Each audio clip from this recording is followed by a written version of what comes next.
Hello, everyone, and welcome to the MakerDAO Scientific Governance and Risk Meeting, number 184, taking place on Thursday, March 31st, 1700 UTC. My name is Long for Wisdom. I'm one of the governance facilitators at MakerDAO. I'll be hosting this meeting today. As usual, we've got a bit of an agenda to get through. We've got a few updates on governance. I think we've got some sort of forum and MIPs updates as well. Don't think we have any initiative updates this week, but we're going to go into a discussion on market trends around stETH specifically. So usual reminders for the call. Obviously, this is being recorded, so try not to talk over each other too much. That said, we sort of welcome questions and input, so feel free to either jump into a quiet section or raise your hand if you want to comment. I think that about covers it. So let's move into our votes update. Patrick. Let's go ahead. Hi everyone, Patrick here from the GovAlpha team doing the poll update in Peyton's absence. So we had 4 weekly polls this week. We had a short ratification poll for the ETH Amsterdam SPF, which passed. We had the initial parameters for the Starknet bridge that has also passed. We had a short ratification poll for MIP62 amendments, which was to reflect the offboarding of the content production core unit, which passed. And then we had the final poll was to investigate the notional D3M, which has failed. We also had 9 MIP polls that finished this week, and they'll be covered in the MIP update from Gala in a minute. Moving on to the executive proposals, last week's executive, which was to authorize the ESM on DSS Flash and add support for the new TOSD implementation prior to offboarding, that passed and executed.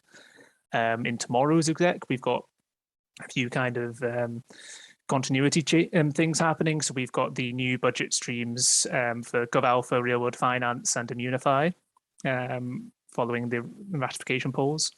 And we've also got the MKR budget streams and a single MKR transfer for GovAlpha, as well as setting up the new DAI stream for the Gelato Keeper network. All right, thank you, Patrick. That brings us on to MIPS. Gala, are you giving the MIPS update this week? Yes. Hello, everyone. This is Gala from GovAlpha. So I'm giving the MIPS update today. Yes, let's take a look. Patrick just mentioned the 2 weekly cycle sub-proposals. They entered the weekly cycle on Monday this week, and they both passed. They were both short ratification polls. So first one, it amended MIP62, and it reflected the removal of the content production core unit. And second one was MIP55C3 SP3 that created the special purpose fund that allocates 50,000 DAI for the hosting of a MakerDAO in ETH Amsterdam. So let's see the ratification polls, the results for that. We had 9 ratification polls that entered the March governance cycle. They closed on Monday 28, so they all passed. On this slide, you can see, you can go back to the first one, the declaration of intent for investing in short-term bonds. Then real world finance budget passed as well. For GovAlpha, we had 2 budgets, a DAI budget and an MKR budget that includes a retroactive compensation for long for wisdom. Both of them passed. And we had also 2 Keeper network onboardings for Keeper and for Gelato. Both passed as well. On the next slide, we can see the amendment to add a rapid payment mechanism to the back bounty program that passed. For the facilitator offboarding, the MakerDAO shop facilitators have stepped down on their own accord. However, the poll has passed and it has been marked as accepted to formalize the core unit offboarding within the MIP framework. And finally, we had a MIP61, which is a recognized delegate compensation. In this particular poll, the number of abstains was very high, due to the fact that recognized delegates chose to abstain. Next slide, please. So we have the proposals in RFC, request for comments. Most of them are eligible for April cycle. So here we have 5 MIPs.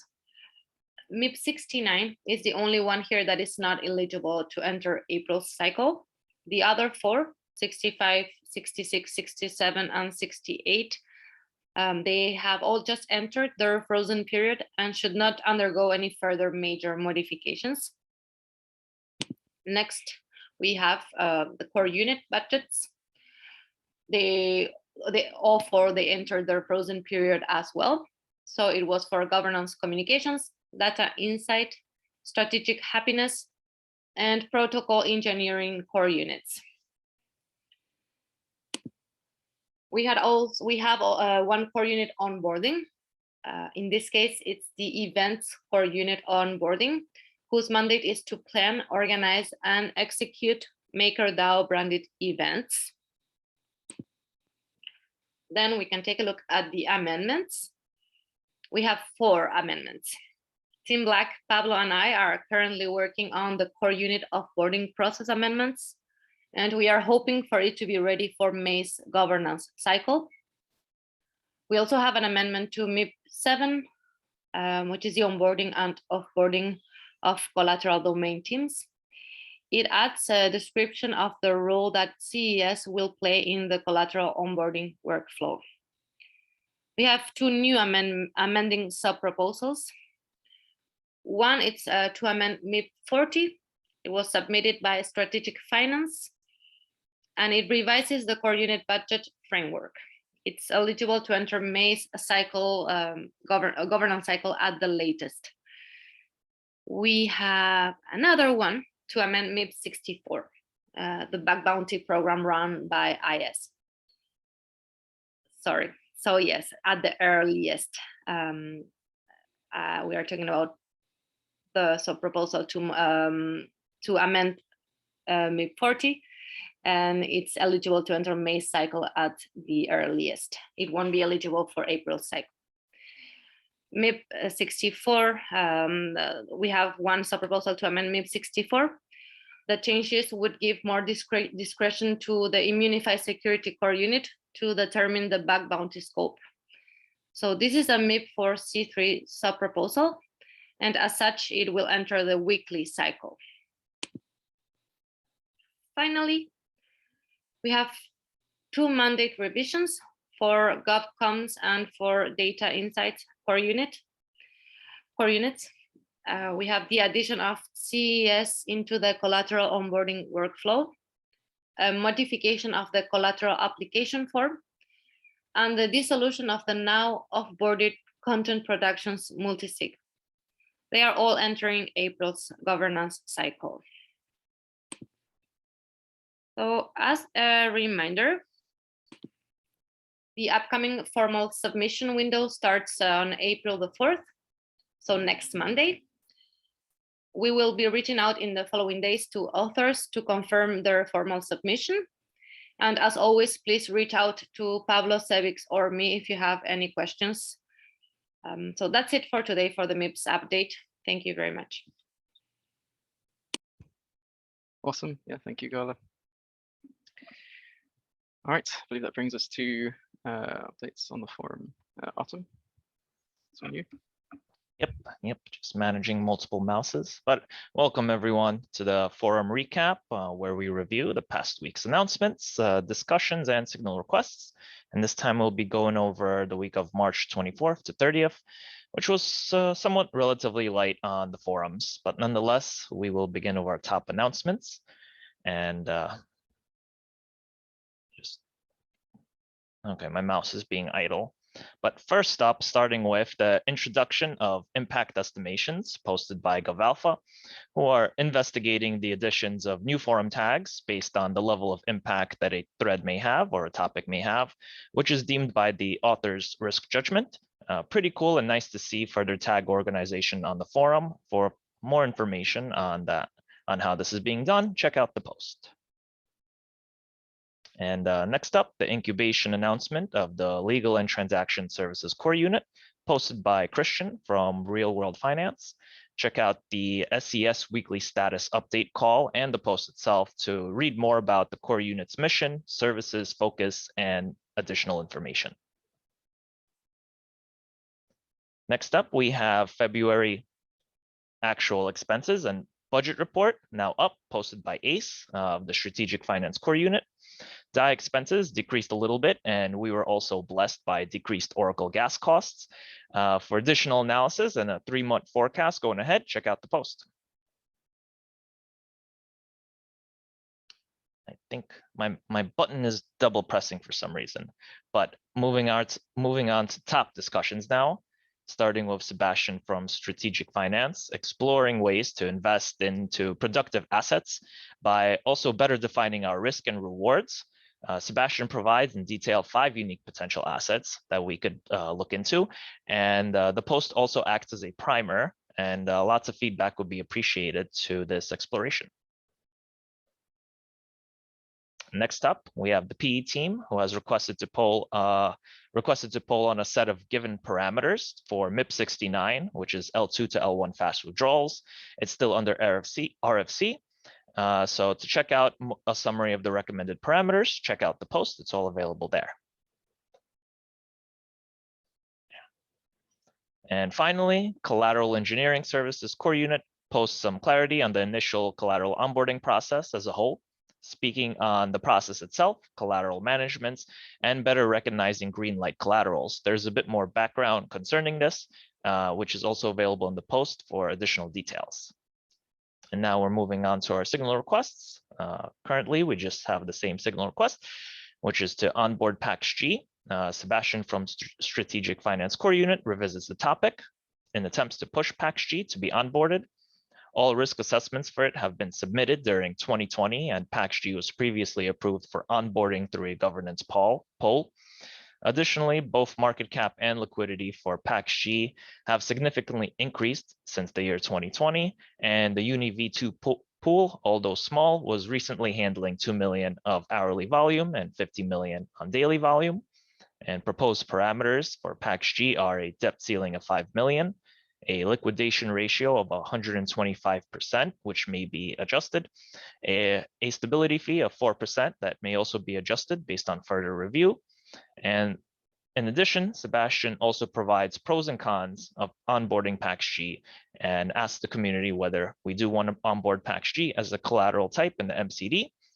The signal will run until April 5th, 2022. And at the moment, the poll is successful with 65% of the votes supporting the signal request. And that's it for the forum at a glance. Check out the post for additional information, such as more announcements, discussions, initiatives, and help wanted. Thanks. Awesome. Yeah, thank you, Artem. Yeah, might have been a little bit quiet this week. It doesn't really feel like it. Always feels fairly busy on the forum. All right, so I think that does bring us to our discussion segment. That was a little earlier than usual, just a nice change. So yeah, Artem, is you or Thomas going to introduce this, or are we sort of throwing it to the crowd? Yeah, I had I didn't prep for this, but that's all right. I think Manet's going to speak to it, so Yeah. maybe just hand it straight over to Manet. Yeah, I can intro this.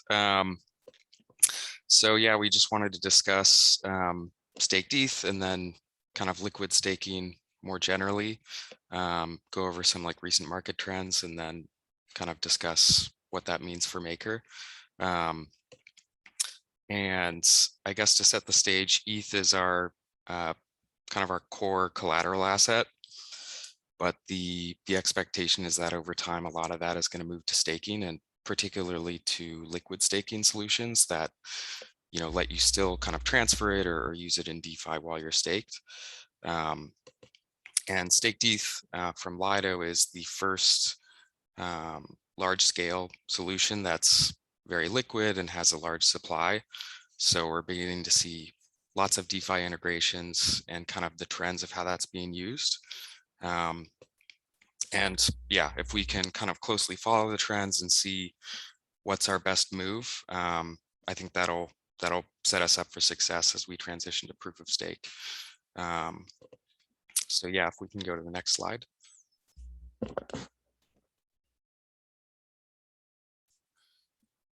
So I think the sort of how stETH has mostly been used until now, it's primarily been sitting in the curve pool.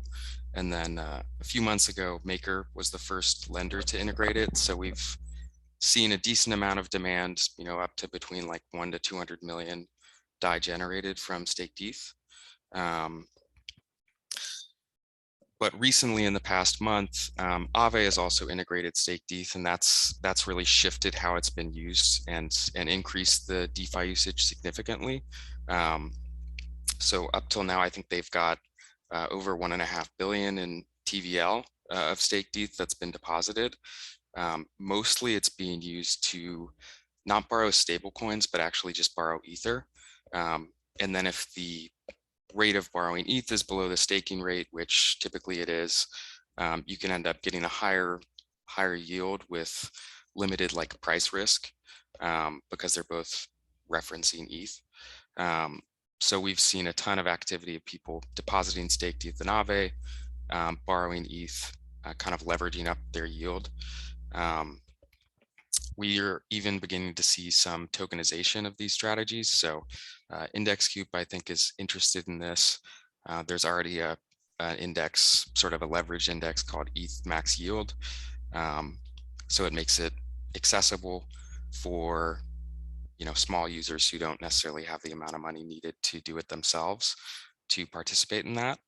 And I think, I'm expecting that a lot of other lending protocols are going to see the success and the usage that Aave is getting right now, and are probably going to follow along on those integrations. So wouldn't be surprised to see Compound, Rary begin kind of integrating stETH and trying to get some of this leveraged staking business.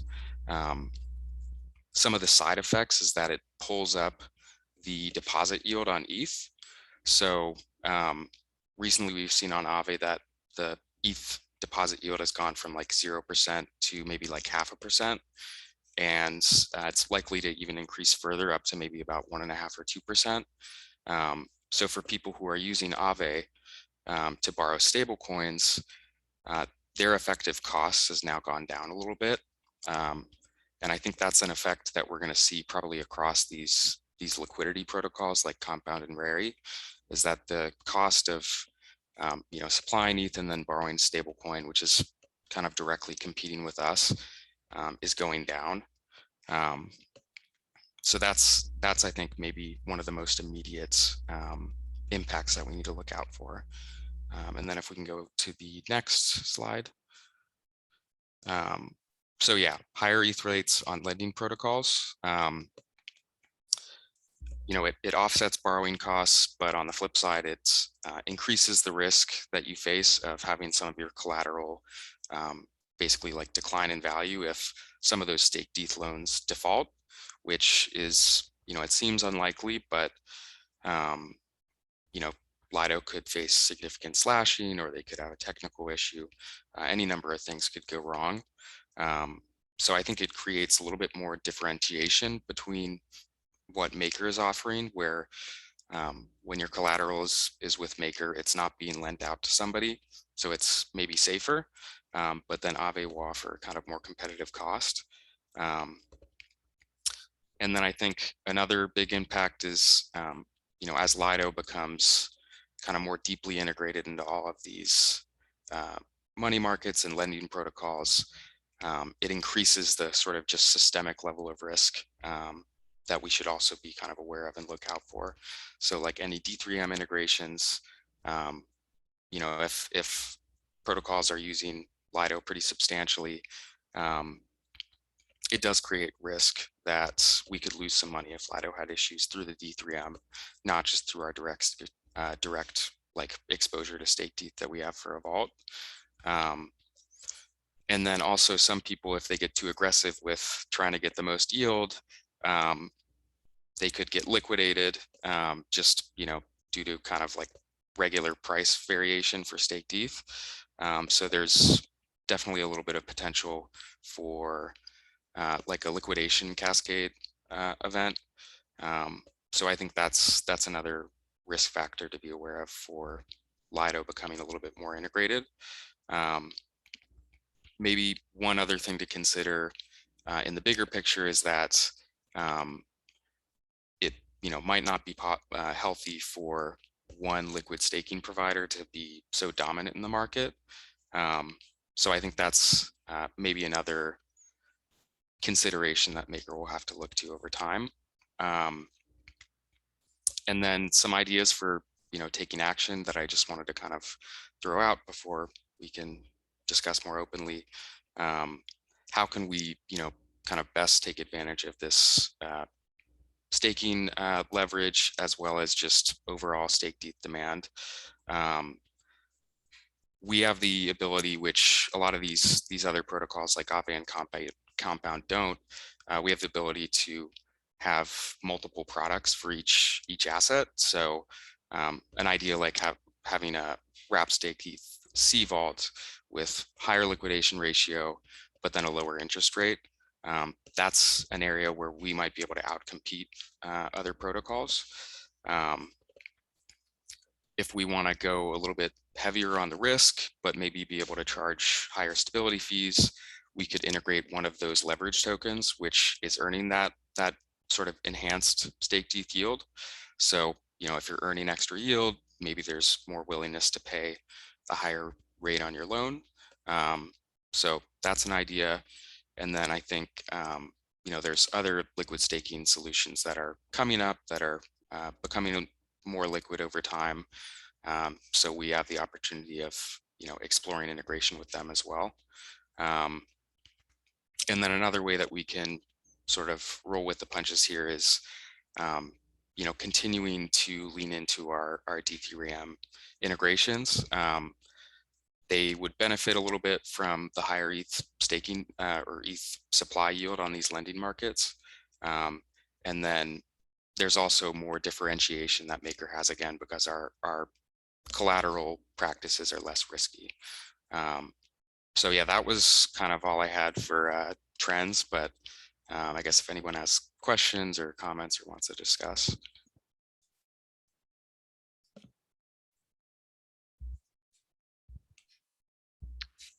Yeah, so maybe I can start us off. So it wasn't super clear to me how D3Ms benefit from increased ETH yield. So can you elaborate at all on that point, I guess? Yeah, the thesis is that if you're earning yield on your collateral, it's sort of offsetting the cost of the interest that you're paying on your loan. So if people on Aave are, earning 1 or 2% on their ETH, they might be willing in equilibrium to pay a little bit higher of rates on their stablecoin loans. That's the theory, I suppose, that it would be beneficial there. So yeah, Maker might see strong demand for borrowing DAI, even if our target rate for the D3M is like somewhat higher, so we're able to earn a little bit more. Gotcha, thanks. Yeah, so if anyone else has sort of questions or sort of comments, feel free to sort of either address some of these questions written down or sort of share your thoughts or comment directly on anything Mane's spoken about. Please feel free.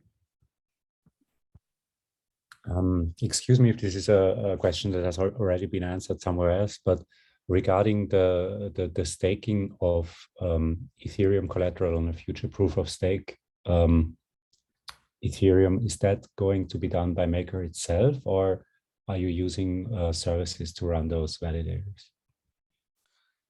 I think till now, and yeah, I think probably in the future, we've integrated only Lido so far, which is a liquid staking protocol. So they basically handle, arranging with validators to stake the ETH, and then having like a tokenization and governance protocol to overlay it. And then there's also some other protocols in that space that we haven't yet integrated with, like Rocket Pool is very notable. There's a few other I'm not remembering off the top of my head, but yeah, I think most likely it would be probably external to MakerDAO itself. How's the assessment of Rocket Pool looking?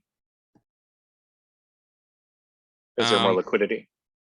It's getting better. It's actually a really interesting point. Rocket Pool just created a curve pool, and it's got some curve incentives and decent amount of liquidity that's gone into it. The interesting thing though is that they paired it not with ETH directly, but with Lido's wrapped staked ETH. And the benefit for them is that sort of the cost of capital of putting money in that pool is lower, because the entire amount of it is earning staking returns.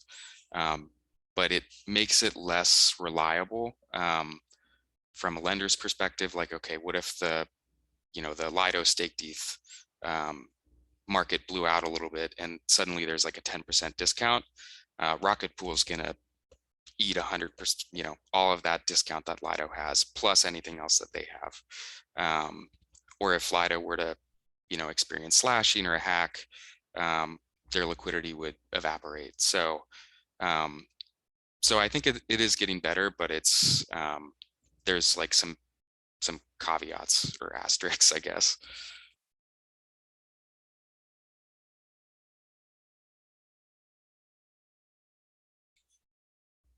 Seen a comment in the chat about Rocket Pool having issues attracting node operators as well, which I think is,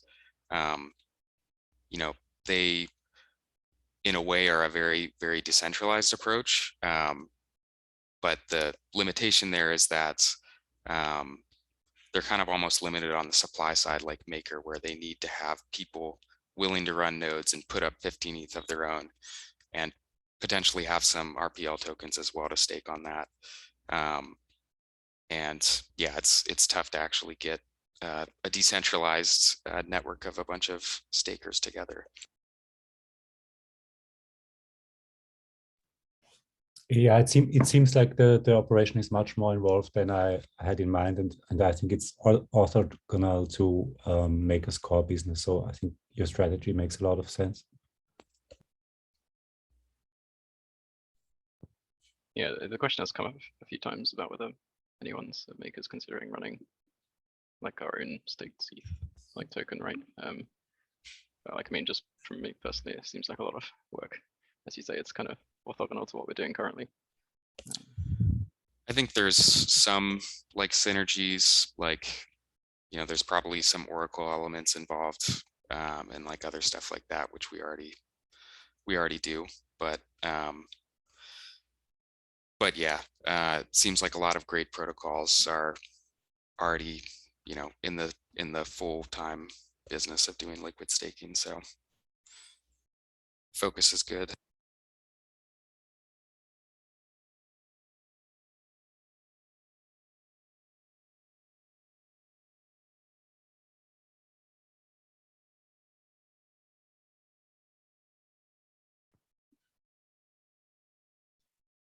Anyone else have any comments or questions?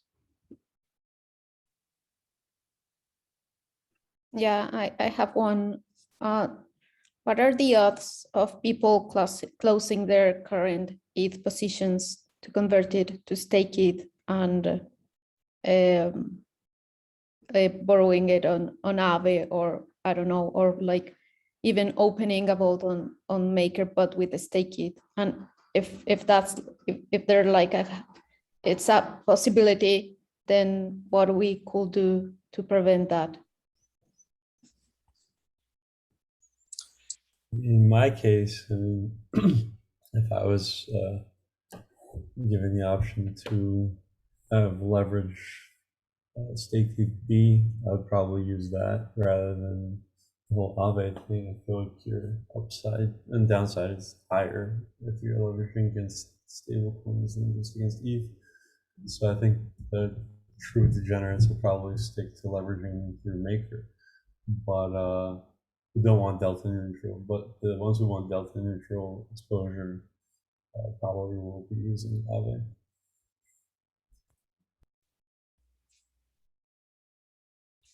Yeah, I think it's important to distinguish two types of borrowing against stETH. One is borrowing in stablecoin to leverage up against it. And whether people do that at Maker or they do it at Aave, I think we can benefit either way. If they do it at Maker, obviously they've got a Maker vault. If they want to leverage up with stables on Aave, all we have to do is turn the D3M up and make sure DAI is the cheapest stable for them to use to get long. And either way we benefit. The flip side of that is that, on Aave, there's something possible that Maker doesn't offer, which is, right, you can collateralize like stake Ether or borrow ETH against it, swap it to more staked ETH. And that's a very different thing with it. They're basically then you're basically going along the yield. And like Monet Supply said, that might, cause people to tolerate slightly higher borrow rates against or for stables against ETH because of that yield that they can get through that mechanism.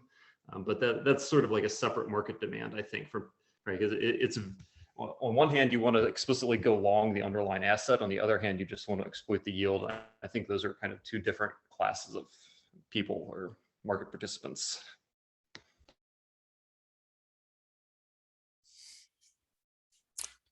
Yeah, Yeah. Go on.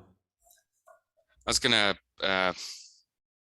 sort of echo Brian's comment in the chat, which like on a strict basis, staking ETH and getting yield sounds better than just holding regular ETH, but the risk profile is very different. So yeah, I think our standard like ETH type vaults might see some people transition to like either put their ETH in Aave and get like 2% yield, or put it in Lido and then borrow and get like 4%. But I think there's always going to be a place for people who just want to keep their collateral basically like as secure as possible. So I think it's in a way it's almost an advantage for us, because our like ETH vaults become really unique compared to Compound and Aave and all the other liquidity protocol style projects. Yeah, I can also say that half of our yielding loan book consists of institutions such as Nexon, Celsius, and what they're doing, they're basically refinancing their loan book, right? So they're basically making a spread on it, and they probably feel safer here than going to Aave, because first they deal with ads directly currently. But if one of big institutions currently starts borrowing at Aave, even with regular ETH, they are indirectly exposed to staked ETH, because a lot of this ETH that's being supplied is now borrowed and collateralized by staked ETH. So that's another layer of risk for them, and it might not be acceptable for everybody. I think it's a really good differentiation to say this is a less risk approach, and a reduced premium is totally acceptable to some and expected. So I don't think that that's going to be a huge problem. Just personally, from my opinion, I can't really substantiate that much, but from a market perspective, it makes sense to have a differentiated approach, and from what Aave is already doing. But in the end, stake ETH, like if you think about the risks of stake ETH, it's the same as wrap Bitcoin, and Nexo and Celsius are like holders of wrap Bitcoin. So I don't seem them to care that much about converting their ETH to stake ETH, no? Yeah, Nadia, you're right, there's that risk, but there's even additional risk because the staked component can get slashed. right? So if they're too heavy in one client and it's a majority client or non-majority, if they accidentally have a configuration error on their side, like they could instantly just lose like a third of their stack on like some of their machines, right? So the slashing is I think one of the more interesting like and dangerous components that adds risk here. So it's not just a multi-sig, it's like, you know, it's a machine that has like active keys running on it that is staking and could suffer any number of software faults. So, and that's not even to mention like Oracle pricing risk and other stuff, which is all additional risk compared to like wrapped Bitcoin. Other hand, stETH do use like multiple node operators and smart contracts to balance between them, as opposed to wrapped Bitcoin, which just has a BitGo as a custodian. So that's something that's weighing also to the other direction, I think. Yeah, it's important to note that with staked ETH, this is running on a hot machine. The keys are, on the actual machine to do the validations. Whereas with wrapped Bitcoin, they can be sent to a cold wallet that has the keys maintained in a safer way.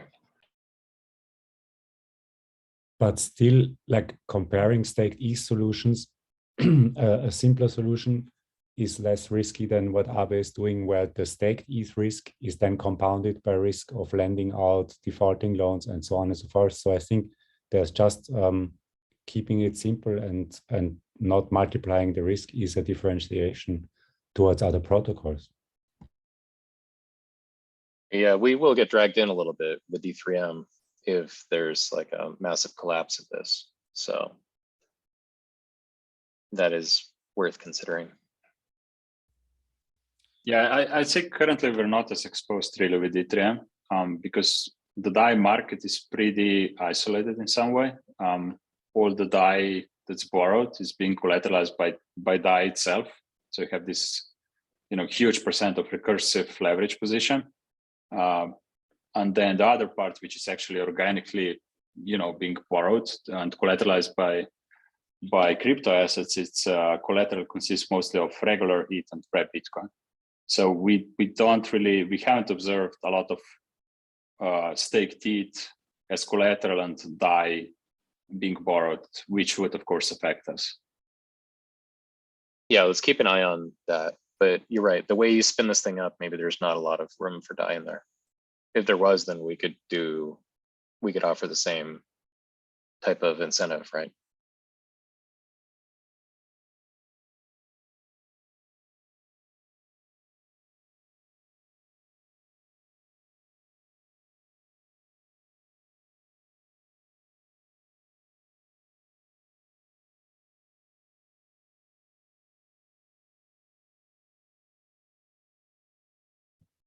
It's a long bit of silence. And does anybody want to?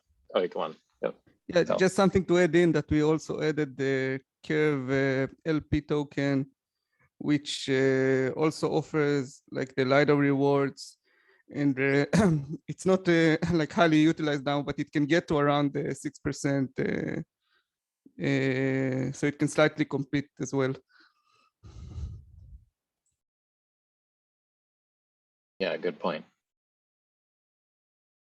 I don't know, this would only be tangential, but at some point we should talk about the general implications of the merge, moving to proof of stake, and then in my mind, how the game theoretical incentives of that proof of stake model have slowly started sliding into like delegated proof of stake, and how like there's some really bad centralizing effects of things like stETH in the entire ecosystem. So, but that's more of like, I mean, this could threaten the entire foundational level of moving to Ethereum and proof of stake.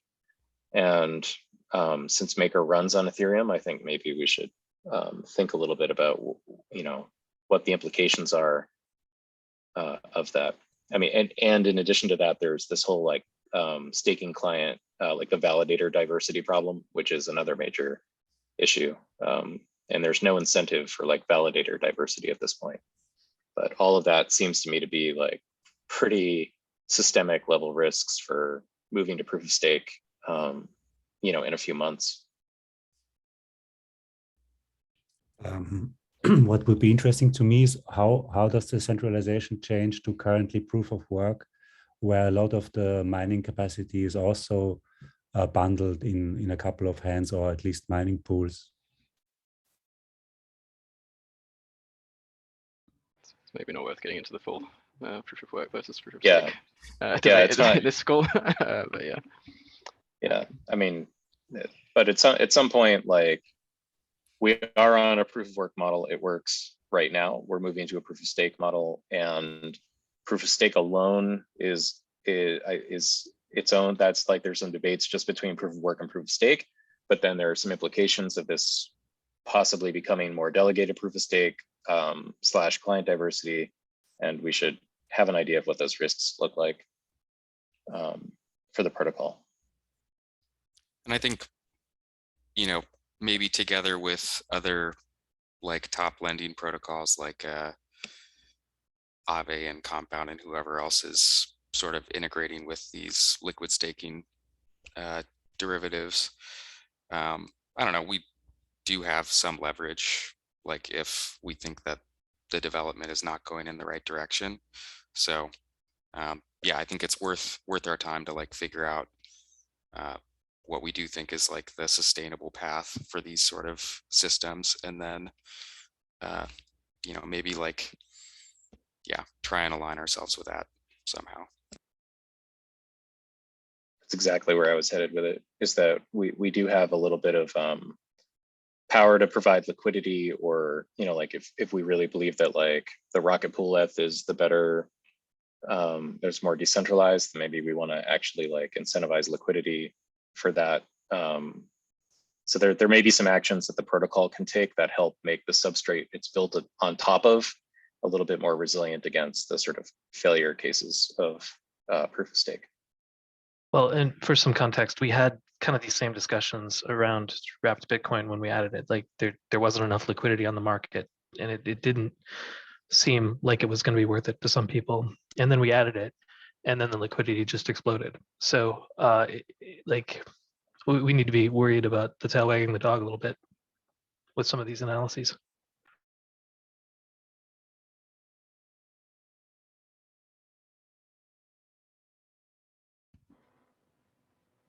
Is it maybe worth discussing some of the, I guess, possible actions like Mane outlined? I think it was like RETH was one of them. There was also onboarding the like combined ETH, staked ETH, like leveraged yield thing. What were the others, Mane? Forget. Yeah, that was most of it. So yeah, other liquid staking providers, probably Rocket Pool is the most notable.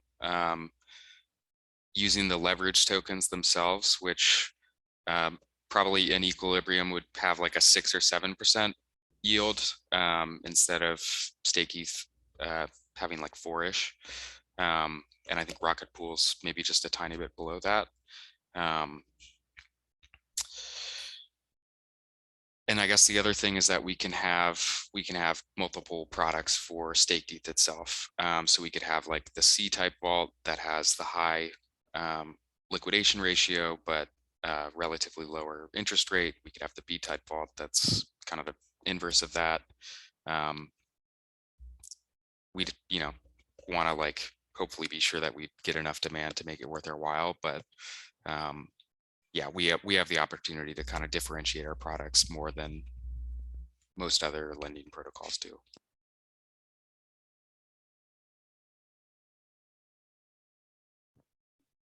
You have thoughts on any of those, like strong pros or against, or fors or against, or anything?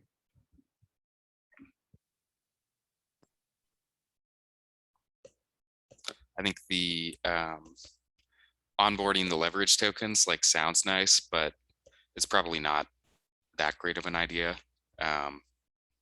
just because this sort of leverage it's kind of pushing Lido further into the lead, which, you know, may or may not be good. probably on the leaning towards the not thing, not side. And then it's creating more risk of like, okay, if staked ETH ever does get back to like a 5% discount, suddenly there's going to be just like $1 billion worth of forced selling, which could like really blow out the discount a lot and be bad for us and just kind of everyone. So yeah, that if there's an idea that's maybe not as good, probably that.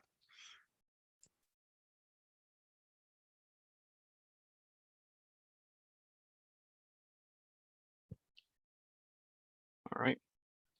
So we're maybe coming to a natural end for the sort of staked ETH discussion. So last chance if anybody does want to say anything related. Otherwise, we can probably move on to a more general discussion if anyone has sort of more general questions, comments for anyone here on the call. Feel free.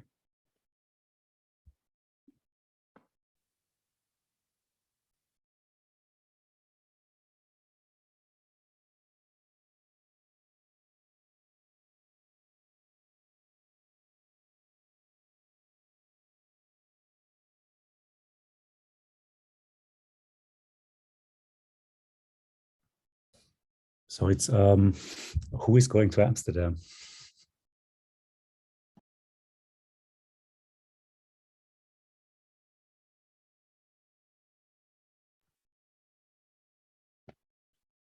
I'm not sure. I mean, I definitely am. I'm not. Nice try, Fed. I think I'm gonna go there. I want to see the Build Space event, and then like I'm in Austria at the time before, so it's just a short flight. So I was thinking about just going there and hanging out, and that of course would be lovely to meet any of you there.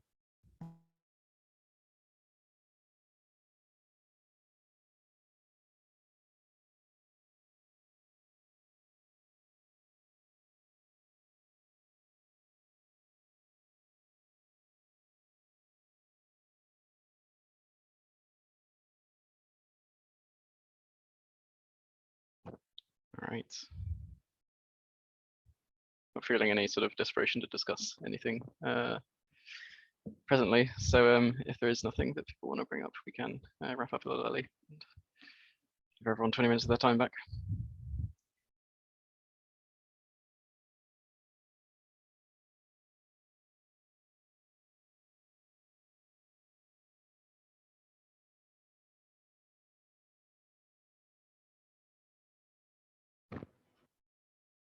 All right, seems like everyone's happy. So yeah, we'll wrap up there for this week. And we'll join you again next week. I think the hope is we're going to have the on-chain collateral management initiative updates next week. I think that was delayed 2 weeks now. So hopefully next week we'll have that and we'll be able to sort of have some more sort of questions and answers and status updates.